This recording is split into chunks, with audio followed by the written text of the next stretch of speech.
Assalamualaikum warahmatullahi wabarakatuh. Apa kabar pemirsa masjidku? Semoga Allah senantiasa melimpahkan rahmat dan hidayahnya untuk kita semua ya. Kali ini kita akan kembali menelusuri masjid bersejarah lagi nih pemirsa. Masjid yang akan kita bahas berada di kota Yogyakarta. Masjid ini adalah masjid yang sangat terkenal di Yogyakarta. Yang tidak lain dan tidak bukan adalah Masjid Gede Kauman, Yogyakarta. Setelah berpisah dari Keraton Kasunanan Surakarta pada tahun 1754, dalam perjanjian Giyanti, Pangeran Mangkubumi atau yang kemudian bergelar Sultan Hamengkubuwono I mendirikan Keraton Kasultanan di wilayah yang sekarang dikenal dengan nama Yogyakarta.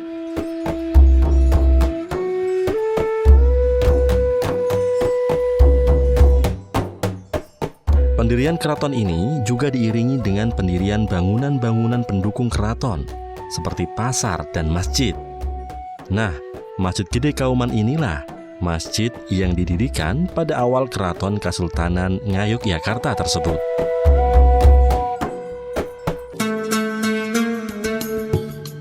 Untuk lebih lanjut mengetahui tentang Masjid Gede Kauman ini, langsung saja kita masuk ke masjidnya ya pemirsa.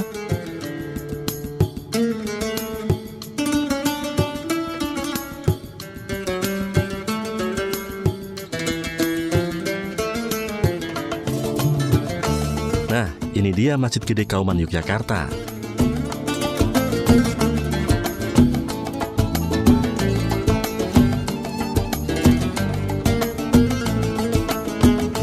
Sebelum masuk ke dalam masjidnya, kita wudhu terlebih dahulu ya pemirsa.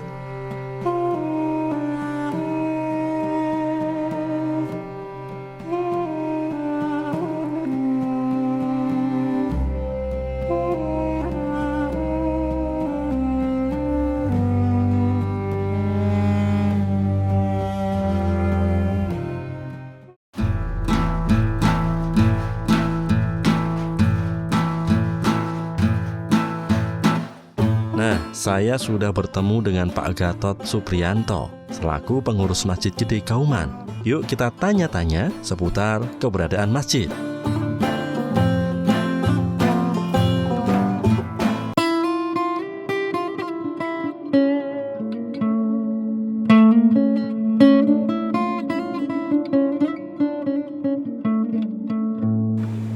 Assalamualaikum warahmatullahi wabarakatuh. Alhamdulillahirabbil alamin. Allahumma shalli ala Muhammad wa ala alihi washabihi ajmain. Asyhadu an la ilaha illallah wahdahu la syarikalah wa asyhadu anna Muhammadan abduhu wa rasuluh. Perkenalkan, nama saya Gatot Supriyanto. Kebetulan saya adalah salah satu pengurus takmir Masjid Gede yang ditugaskan untuk memberi penjelasan seputar Masjid Gede ini, baik sejarah maupun bangunannya kepada masyarakat selama ini. Ya, Masjid Gede ini didirikan atas perintah Sri Sultan Hamengkubuwono I pada tahun 1773, tepatnya pada tanggal 29 Mei 1773 dimulailah pembangunan Masjid Gede ini. Bertindak selaku arsitek pada waktu itu adalah Kyai Haji Wiryokusumo. Beliau adalah salah satu kerabat dari Kesultanan yang kemudian bertugas untuk mendesain dan merancang bangunan Masjid Gede ini. Dan sampai sekarang Masjid Gede ini masih utuh dan belum ada renovasi besar-besaran terhadap Masjid Gede ini. Sehingga sebagian besar bangunan-bangunan ini, sebagian besar bahannya masih utuh seperti ketika dibangun pada tahun 1773. Ya, tentu saja sejak dibangun masjid ini, pada waktu itu di Jogja masih jarang sekali masjid. Dan kemudian karena ini adalah pusat keraton, sehingga pada waktu itu Masjid Gede menjadi pusat dakwah dari Kasultanan.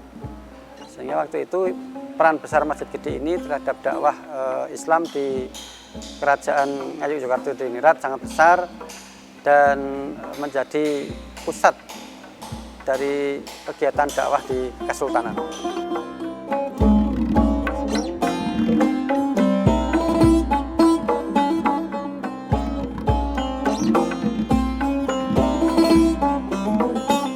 Kauman itu jadi ketika masjid ini dibangun itu belum ada perkampungan di sekitarnya, bahkan ketika keraton dibangunkan sebelumnya adalah hutan beringin. Dan kemudian ketika Ngarso Dalam Sultan Hamengkubuwono I itu membangun masjid ini, maka dibutuhkan orang-orang untuk memakmurkan masjid ini. Nah, kemudian beliau mengutus ulama-ulama dari berbagai daerah untuk memakmurkan masjid ini, mengurus masjid ini. Sehingga kemudian agar mereka yang petugas memakmurkan masjid gede ini tidak jauh rumahnya, maka kemudian dibangunlah kampung di sekitarnya ini. Nah, mereka diberi hak untuk tinggal di sekitar masjid, dan kemudian kampung itu diberi nama Kampung Kauman.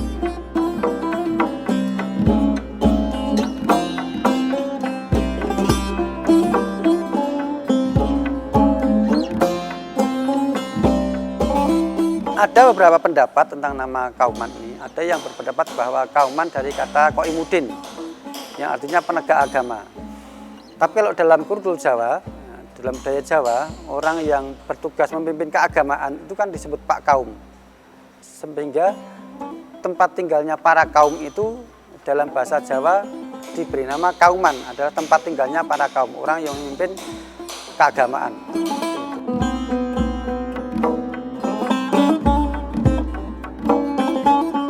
Sampai saat ini pengurus Masjid Gede itu adalah warga Kauman sini. Ya, memang secara dari keraton kepengurusan Masjid Gede adalah di bawah Kawadanan Ageng Pangulon. Nah, kemudian untuk hariannya dipersilahkan masyarakat untuk mengelola ibadah sehari-hari di Masjid Gede ini, sehingga untuk pengelolaan harian di Masjid Gede ini sampai saat ini dikelola oleh masyarakat setempat, jadi masyarakat Kauman ini.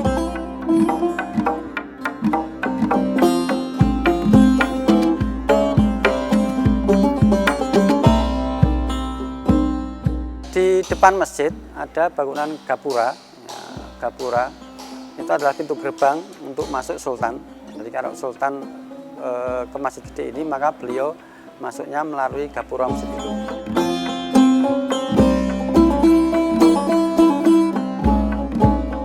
Kemudian di sisi kanan kiri gapura ada yang bangunan menghadap ke arah masjid.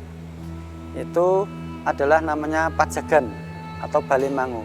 Di situ tempat untuk berjaga, penjagaan masjid dulu dilakukan di sana.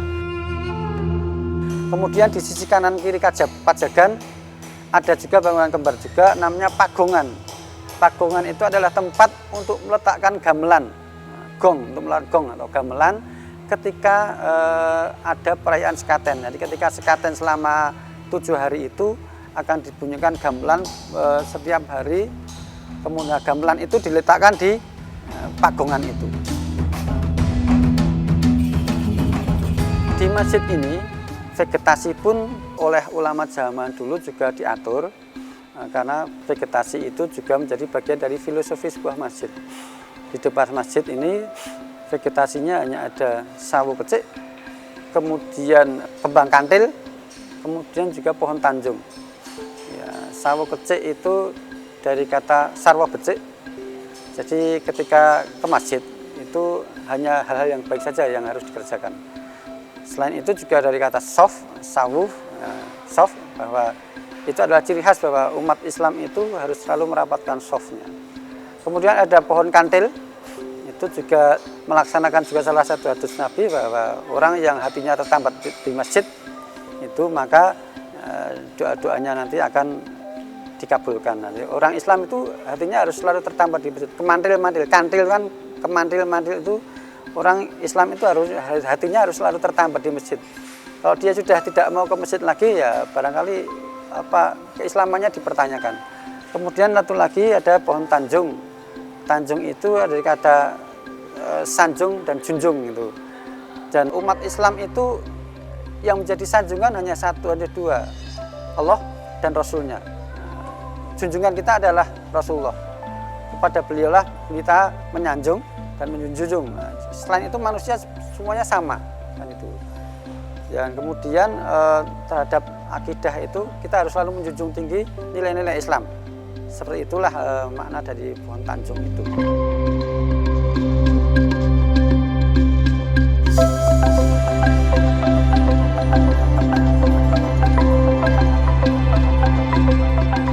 struktur masjid Jawa itu pasti di depannya sebelum masuk itu ada kolam.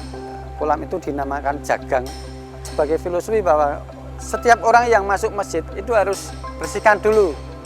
Itu pada zaman dulu tidak ada jembatannya, tadi langsung masuk kolam. Jadi sebagai simbol bahwa ketika kamu masuk masjid, maka bersihkan dulu dirimu. Memang tidak bisa kita langsung disimbolkan dengan orang mandi, tapi mencuci kaki itu sebagai filosofi simbol bahwa ketika masuk masjid itu maka bersihkan dulu dirimu dari kotoran-kotoran. Juga bahwa ketika setelah masuk dari masjid itu maka kita mendapatkan ampunan itu, maka kita akan bersih jiwa kita, rohani kita, dan kita akan selalu, karena kita mohon ampunan kepada Allah, maka dosa-dosa kita akan bersihkan gitu.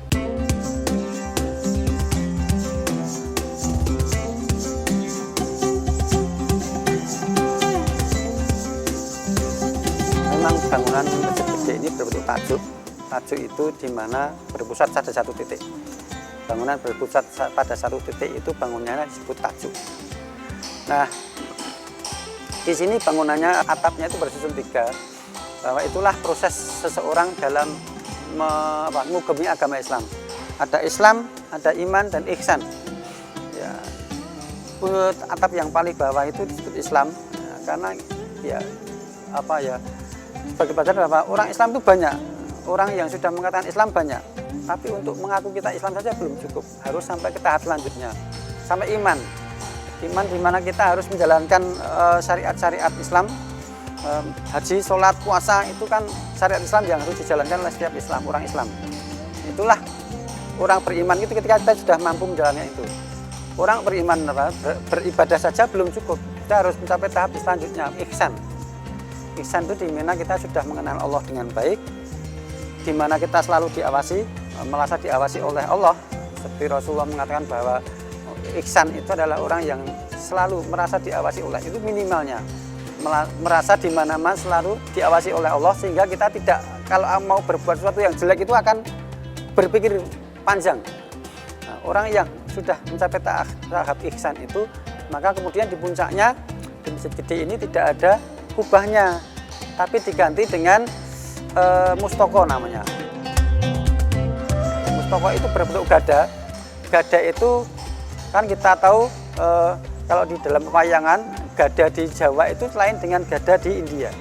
Gada di India itu kan biasanya tongkat, kemudian di atasnya ada bola besinya. Tapi kalau di Jawa, kita lihat di budaya Jawa itu gada itu hanya bentuknya tongkat itu, tongkat si panjang itu, dan itu adalah simbol angka 1, bahwa inti agama Islam itu apa sih? Tauhid. Itulah masjid gede. Kemudian selain itu kan angka 1 itu juga inisial dari huruf alif, Allah. Nah, ketika orang sudah mencapai tahap ihsan, dia sudah mengenal Allah, maka kemudian di sisi mustoko itu ada namanya godong keluih. Ada orang main godong keluih bahwa manusia itu sebenarnya semua sama, hanya Allah lah yang melebihi kelebihan. Maka kepada Allah lah kita harusnya meminta, bukan kepada manusia. Kemudian di sisi itu ada bunga, ya, yang seperti bunga matahari, tapi bukan bunga matahari. Simbol bahwa ketika kita sudah mengenal Allah, kita sudah menjalankan Islam dengan baik, maka kita mestinya harus kemana-mana selalu membawa pencerahan. Kita kemana-mana selalu membawa pencerahan, selalu bisa memberi pencerahan pada orang lain, memberi pelajaran pada orang lain. Itulah yang bermakna rahmatan lil alamin. Dan seperti matahari kan menyirani tidak pandang bulu. Itu adalah bahwa manusia ketika sudah bertauhid dengan baik, dia sudah memegang teguh agama Islam dengan baik, maka dia harus bisa menjadi rahmatan lil alamin. Seperti itu.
Ya pemirsa, bagian dalam masjidnya, saka masjid, mimbar, dan muksaronya masih asli sejak awal dibangunnya Masjid Gede.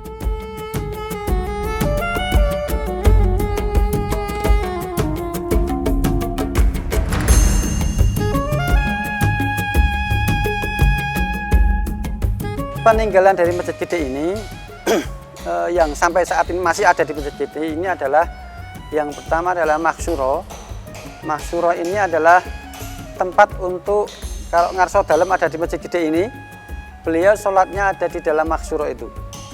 Cuman hanya sampai saat ini maksuro ini dipersilakan untuk masyarakat luas. Dan kalau ngarso dalam ada di Masjid Gede ini, maka beliau sholatnya lebih memilih untuk berada di saf depan bersama masyarakat yang lain.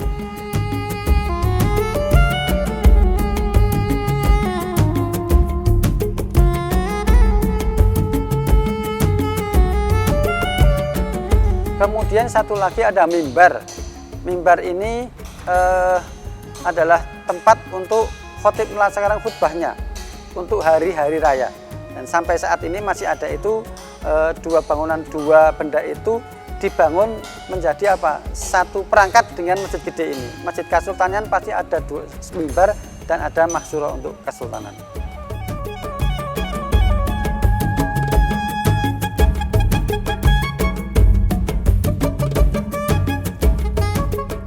Seperti yang saya katakan bahwa ketika Masjid Gede Kasultanan ini dibangun, maka sudah dibangun satu set beserta maksuro dan mimbarnya. Jadi sudah sejak awal ada maksuro itu.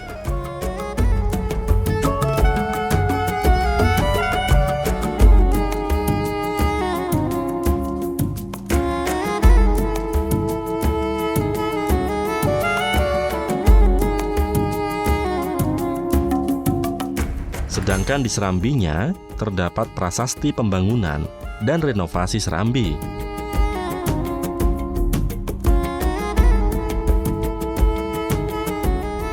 Bangunan utama dari masjid ini adalah di bagian dalam memang tempat khusus untuk sholat.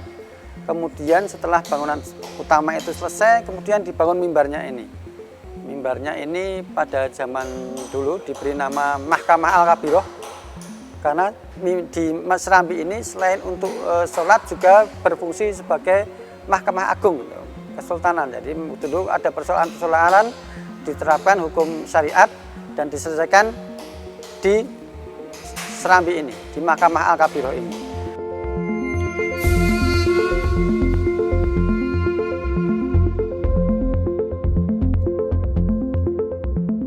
Kalau bentuk dasarnya untuk ruang utama masih sama seperti dulu. Hanya emang ruang Serambi ini pernah dipugar karena sebelumnya pada tahun 1867 di Jogja pernah terjadi gempa yang kemudian merobohkan Serambinya ini. Kemudian oleh Sri Sultan waktu itu dibangun kembali Serambinya dengan bentuk yang lebih besar seperti ini. Sebelumnya Serambinya tidak seluas ini, tapi setelah dibangun kembali setelah roboh itu dibangun menjadi lebih luas dan lebih bagus yang seperti yang sekarang ini.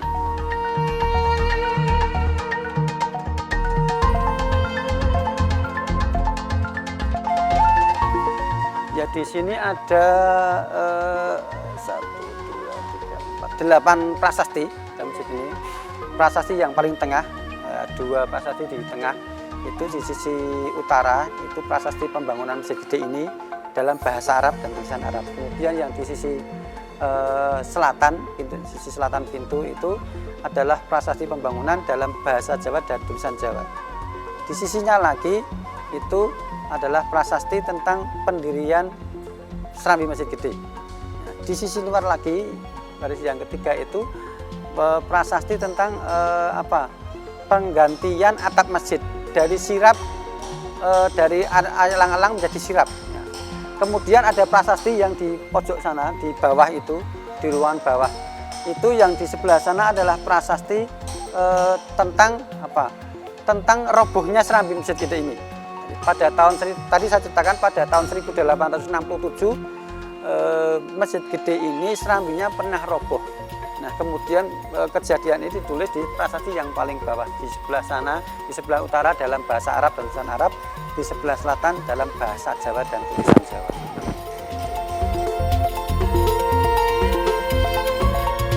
Kalau ulama-ulama dulu mengatakan bahwa di bagian dalam itu adalah ruangan ukhrawi, yaitu untuk hablum minallah. Sedangkan di luar sini, serambi Masjid Gede ini untuk hablum minanas. Ketika kita berada di dalam hablum minallah, itu semua harus kita tanggalkan. Pangkat kita, derajat kita, kedudukan kita, semua sama di mata Allah. Maka di sana tidak berwarna-warni. Hanya 3 tempat saja yang warnanya berbeda, dari maksuro, mihrab, dan mimbar. Yang lain sama. Kemudian kalau ini karena ini untuk hablum minanas, jadi hablum minanas boleh kita memakai pangkat kita, memperlihatkan kedudukan kita, karena memang dunia itu warna-warni. Maka kemudian dunia itu gemerlap seperti ini. Maka ada warna emasnya, ada warna macam-macam, itu karena menimbulkan itulah hubungan sesama manusia, itu hubungan dunia itu akan ya gemerlap seperti ini. Tapi meskipun begitu, kita tidak boleh tertipu dengan gemerlapnya dunia. Kita ketika sudah habis gemerlapnya dunia, kita akan masuk lagi ke sana kan gitu.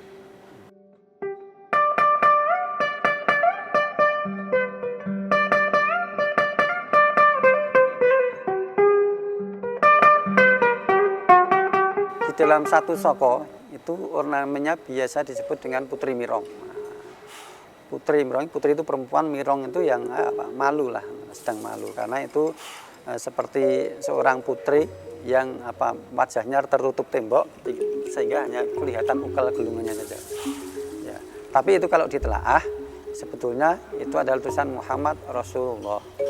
Bagian bawah itu yang batu itu tulisannya Muhammad, yang ini Rasul, kemudian yang atas itu adalah Allah. Jadi kalau di bawah Muhammad Rasulullah seperti itu. Bahwa kita hidup, kita beragama Islam, tiangnya itu satu, Muhammad sebagai Rasul dan Allah. Seperti itu. Kita tidak boleh lepas dari dua hal itu.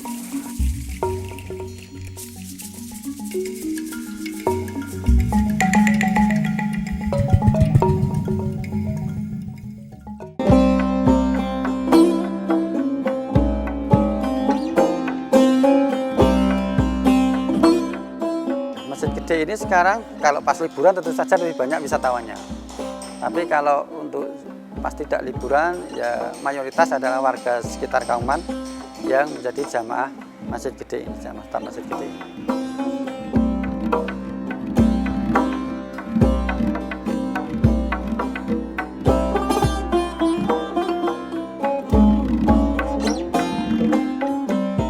Ya tentu saja banyak kegiatan di Masjid Gede ini. Kegiatan Masjid Gede tentu saja yang kita utamakan adalah dakwah. Jadi kita ada kajian-kajian itu, kita ada misalnya ada kajian kita ada banyak. Misalnya hari Ahad itu kita punya kajian habis asar, namanya pengajian wal asri. Kemudian juga habis maghrib itu kita punya kajian tentang fikih. Kemudian nanti hari Selasa itu kita ada kajian habis asar wal asri lagi. Nanti hari Kamis kita punya pengajian wal asri lagi. Hari Selasa itu kita punya kajian namanya tafhimul Quran, memahami Al-Quran dari bahasanya. Kemudian kita hari Jumat ada kajian hadis Nabi. Hari Sabtu kita ada kajian tafsir Al-Quran. Banyak sekali kajian di situ. Belum nanti kajian-kajian yang sifatnya tidak rutin, masih ada lagi.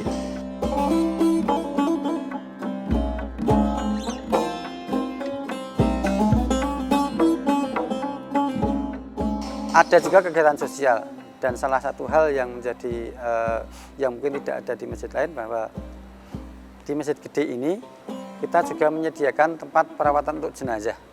Jadi orang yang warga sekitar sini yang meninggal, kemudian nanti akan dirawat di Masjid Gede ini secara gratis. Mulai dari memandikan, mengkafani, sampai nanti kendaraan berangkat ke makam. Hanya mungkin biaya makam saja keluarga mengurusi, tapi yang lain sudah diurus oleh Masjid Gede ini. Itulah kegiatan sosial yang sering sekali kita lakukan. Ya, selain itu juga masih banyak kegiatan yang lain.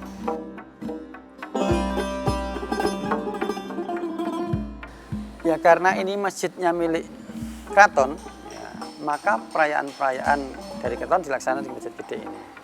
Misalnya ada perayaan Isra Mi'raj. Isra Mi'raj itu atau Paksi Buruk. Paksi Buruk itu adalah perayaan untuk memperingati Isra Mi'raj. Kemudian juga ada Grebeg Sawal, Grebeg Besar, Grebeg Maulud. Itu perayaan yang dilakukan oleh Keraton. Juga ada Maulud Nabi. Maulud Nabi itu juga dilaksanakan di Masjid Gede ini.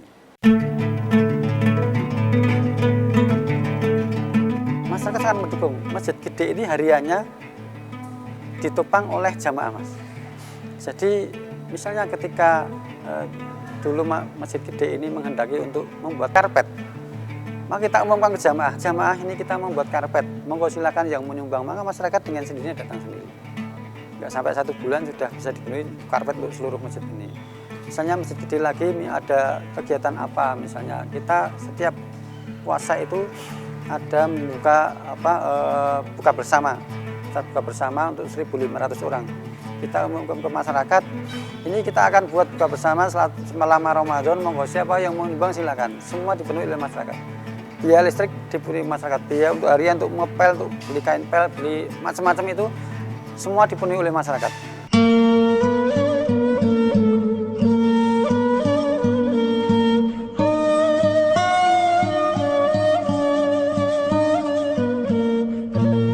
Alhamdulillah, kita telah menelusuri bersama Masjid Gede Kauman Yogyakarta, pemirsa. Mulai dari sejarah, awal pembangunan, peninggalan, kegiatan masjid, hingga keberadaan masjid yang sekarang.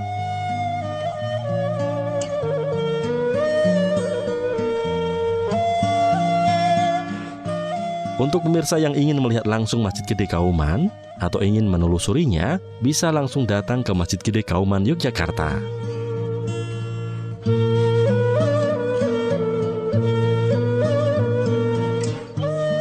Terima kasih telah mengikuti program Masjidku episode kali ini. Semoga kita senantiasa didekatkan dengan masjid ya pemirsa. Sampai bertemu di pembahasan masjid-masjid yang berikutnya. Wassalamualaikum warahmatullahi wabarakatuh.